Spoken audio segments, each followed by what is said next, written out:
The streets of San Diego were no match for the chaos that unfolded on May 19, 1995. It was a scene straight out of an action movie, but this was all too real. People looked on in disbelief as a massive tank bulldozed its way through the city, crushing everything in its path. But who was behind this destructive rampage, and what drove them to commit such a heinous act?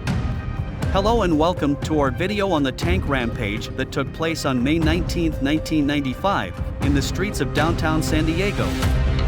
This incident shocked the nation and made headlines across the world.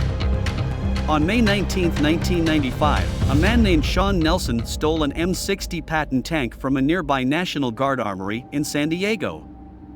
Nelson was a 35-year-old unemployed plumber who had recently gone through a divorce and was struggling with drug addiction.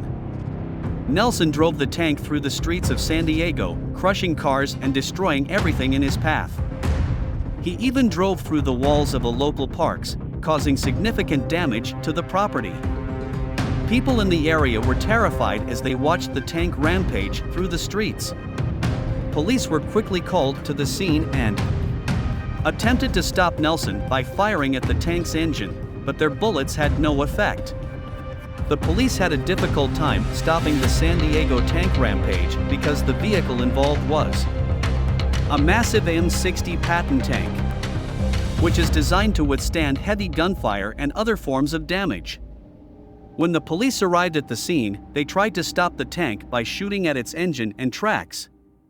But their bullets had no effect on the tank's thick armor. The tank continued to bulldoze its way through the streets, leaving a trail of destruction in its wake.